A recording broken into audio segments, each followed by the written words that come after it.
Welcome to r/Entitled People, where we share stories from your lives about people who think the rules don't apply to them, and they should get what they want. Thank you, friends, for subscribing to the channel and for so many likes. And today we have 3 good stories, so subscribe, hit the like button, and here we go. The first story, a regular customer started doing BS and got what he deserved. The second story, people think that if they know the boss, they can get a discount. They can't.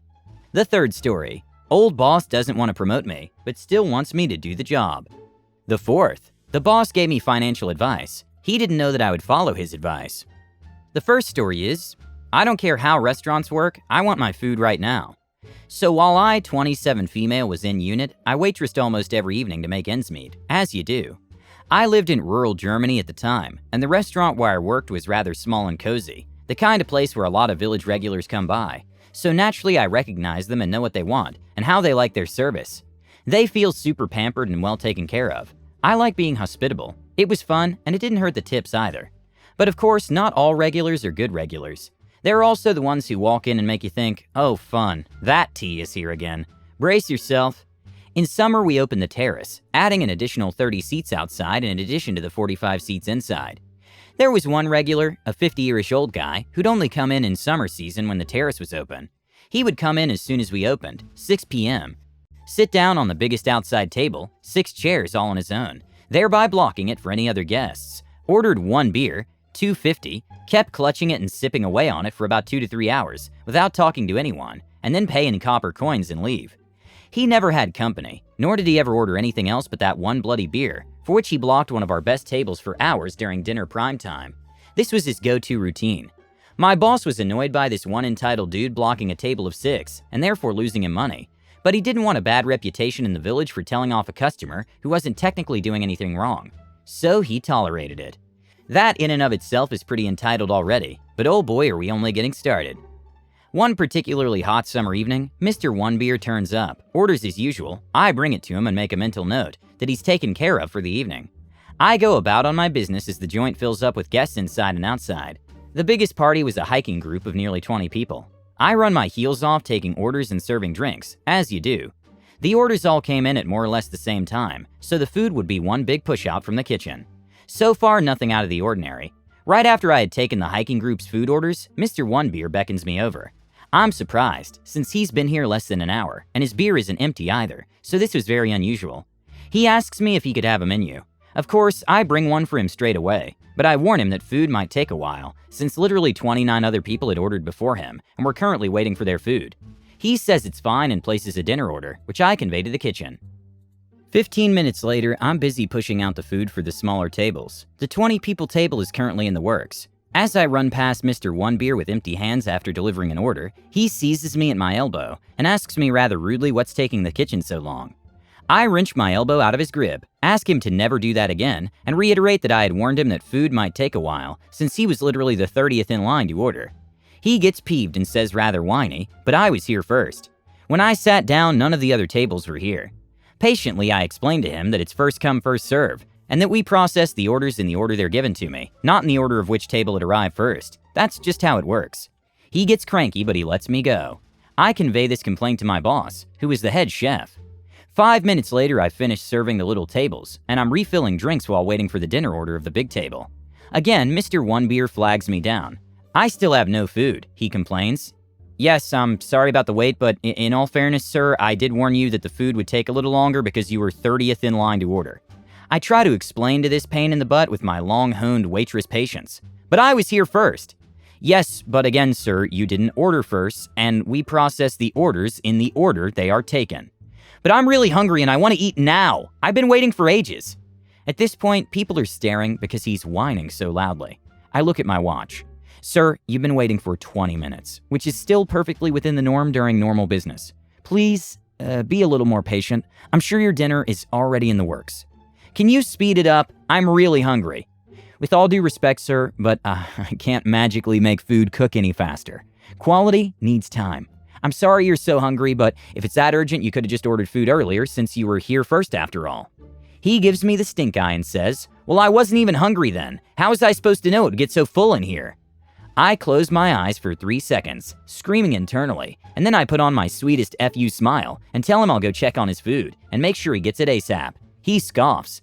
I go into the super busy kitchen and relay the complaints to my boss, as is my job, and he tells me it'll be done in 5 minutes. First, we push out the big table. 5 minutes later, I have his order in my hand, freshly prepared, smelling amazing. Note, he's been waiting for his food 25 minutes at this point, which is still not much, but actually pretty standard on a normal business day. I take it to him smiling and say something along the lines of, "Sorry for the wait, but as they say, the best for last. Hope you'll enjoy."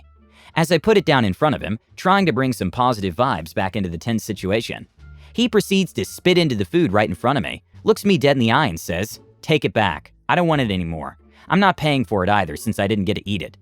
I was taken aback, but I regained my composure and said in the most professional tone I could possibly muster, "Sir, you ordered it, we prepared it for you, and there's nothing wrong with the food that would warrant a return.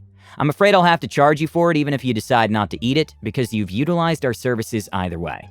"No, I'm not paying for this crap. You took way too long, so I'm taking my order back. The customer's always right. Bring me the bill for my beer, I'm leaving, and I'm never coming back to this SH hole. And you can forget your tip." I was losing my patience and said, "With all due respect, sir, you've never tipped me a single cent for my service, so I really couldn't care less. I'll bring you your bill as you wish, but I will charge you for everything you ordered." He gets a nasty smirk and says he should have known that there was a nasty bee behind this pretty rack. I told him to shut his mouth unless he wanted me to acquaint his face with my tray, and went to get his bill. I went back into the kitchen fuming and relayed the whole story to my boss. He asked me if this was still our regular Mr. One beer we were talking about. I said yup, sexual remark and all. My boss, a very fatherly man who is really protective of me, and also a bear of a guy, proceeded to turn red with fury, take off his apron, slap it down onto the kitchen counter, roll up his sleeves, growl something along the lines of, "I knew there was a reason I never liked this guy," told me to stay in the kitchen, which has a window facing the terrace, so I had a front row seat to the whole delicious drama about to ensue, and stomped out onto the terrace with the guy's bill. I had never seen him this effing mad before. He then confronted the A-hat, who had already packed up and was trying to dash when my boss caught him, and yelled him down in the middle of the terrace. He told him he would pay what he ordered, no matter what he decided to do with his order, and if he ever dared show his face again and harass me, he would kick his A to the curb personally, and he literally said, "And I'm cashing you because that poor girl has taken enough crap from today," and threatened to call the police if he refused to buck up. Needless to say, the guy paid his dues and got lost and never turned up again. When I took my duties out onto the terrace again, I actually got an applause from all the other guests, who commended me for staying so patient. They showered me in tips that evening too. Sweet justice. The second story is, I know your boss, so I expect a discount. Has anyone ever worked for a company where the company name includes what seems to be someone's first name? Our family's surname doubles as a first name. Most first name surnames have an S on the end, such as Andrews, Collins, Edwards, etc., but occasionally you get the ones without the S, such as Psychic John Edward. We owned a breakdown towing service in Australia. A lot of people decided that they should get free towing or reduced rates. Our company name was our surname with an S followed by towing service. Let's use Philip, not our real name. Practically every week I would get a phone call from someone saying they were a friend of Philip's, and he had told them they could have a free tow, or a $10 tow. In Sydney, most basic towing starts around $60 for a tow around a corner. My response would be, "Which member of the Phillips family, sir?" It was always a male. "What do you mean? I know Philip. Philip is a surname, sir, and there are 4 members of the family who work in the business. Who are you friends with, sir?" Click. Obviously, these people didn't care if the person who organized the tow got fired for not getting paid, or not charging enough. They were entitled to use the service for free, or for their decided amount. When I was working as a receptionist, I had someone ring one day and tell me that they were my boss's doctor. I called my boss and said that there was someone on the phone who said he was the boss's doctor, and the boss had told me to put the call through. Turned out to be someone who was selling timeshares, who had worked out a way of getting past the receptionist to their target. After that, I asked the name so I could confirm who was actually calling. The next story is, not qualified for the promotion? Then I'll just do my job. A few years ago, I worked for a furniture store in the back store. My job consisted of unloading and loading trucks, assembling furniture, and placing it on the main floor of the store. After around 6 months there, my supervisor announced he resigned, meaning his post was up for grabs. I had all the technical requirements, so I applied, but they gave the job to another one of my colleagues who had more experience, which was totally reasonable. After maybe 1 year, my then supervisor just stopped coming into work for no reason. He just decided he had enough and he just left. No 2-week notice or anything. So while the director tried to get him, I took over the role of supervisor. I was the one with the most experience, which means that combined with my regular work, I was now the one telling people what to do, when, doing the schedule, and all the paperwork for the shipment. 3 weeks later, my colleague was officially fired by my director. In those 3 weeks, I kept doing the job as supervisor, and doing it pretty well, so I thought that the promotion would come to me, but my director did nothing. I went to see him and explained what I had been doing, and asked if I got the promotion too, which he answered that I was not qualified, not smart enough to do this job. After some thinking, I just decided that if I was not smart enough to do the job, then I shouldn't do it, so I went back to doing my regular job, and I also started looking for something else.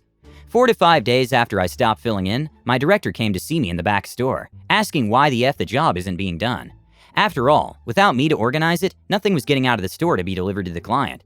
I just reminded him of our previous meeting, and he told me, yeah, I remember that. What I meant is you're not qualified to get the pay bonus for the job. You still have to do the job, you idiot. I have to admit I still wonder how he thought that would work.